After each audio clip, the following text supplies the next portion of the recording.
Imagine each time you're composing a message and sending it on WhatsApp, it is tied to your phone and your number.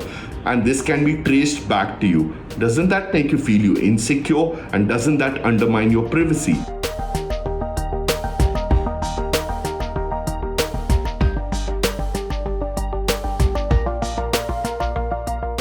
With a new regulation coming into effect on May 25th, and these are called the intermediaries rules.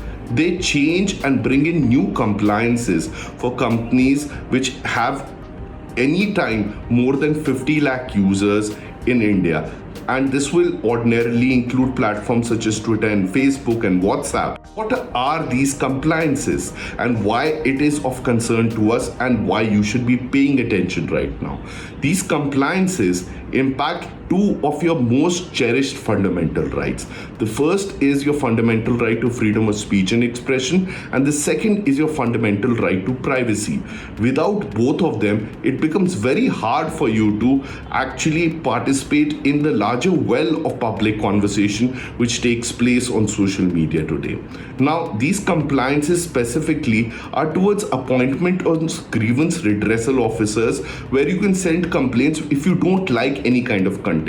Now, this is all well and fine, but these appointment comes under certain other conditions which make the exercise of these rights very difficult and burdensome for platforms. And this then has an impact on you and the kind of statements that you make online. Now, let's just look at it a bit closely.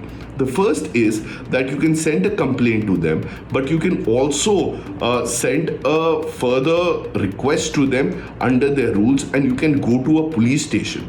Now, if the complaint is not acted upon in a reasonable period of time under these rules, as it has been determined, to acknowledge the complaint, which is 24 hours, and to resolve it within 15 hours, and you go to a police station, the police can not only arrest the person who sent out the tweet, but also the platform itself, which is Twitter.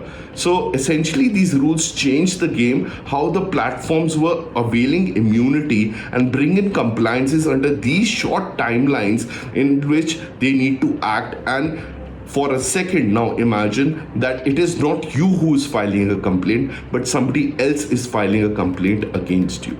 There are two other things which are very, very important to gather here. The first is that messaging on social media to some extent is protected by a technology which is called encryption, which is deployed most commonly when you send a message from your phone to another phone, for instance in WhatsApp. Here, WhatsApp does not know who sends the message and cannot read your message by itself. This keeps the message private when it is in the course of transmission, and in fact ensures the confidentiality, the privacy of the conversation. However, the government wants to change this and has in fact changed it, and has now required all platforms such as WhatsApp to implement traceability as a requirement, where the originator of any message is fingerprinted to each message. And this is on top of already the scant amount of privacy protections which are not there. India does not have a data protection law,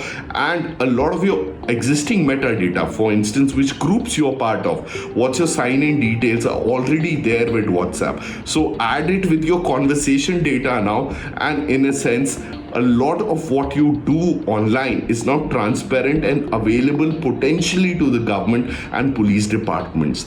And this comes at a time where more people are taking to platforms and social media quite often to voice political opinions across the spectrum. The final part which is concerning is automated filtering and takedown of messages.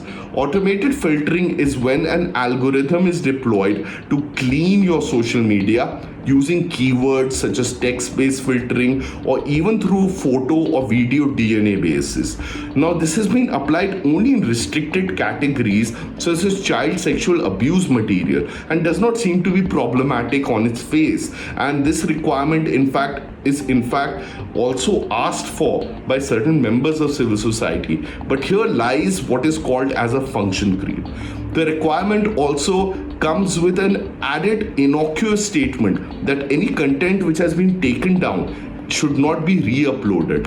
In a sense, every social media company will need to maintain a consolidated list of what material has been taken down in the past, which may be not only child sexual abuse but any other material, and prevent its re-upload. Now, what is this problematic is quite often these algorithms do not know the context. So if a certain picture which is illegal has been taken down because people have been supporting a certain thing within it, and you take that same picture, for instance a person objecting to a Nazi salute, which is a historical picture, and that algorithm deploys it in a manner where you are essentially criticizing that point in history or using that historical footage for any purpose, the algorithm will be context independent and will flag and censor it.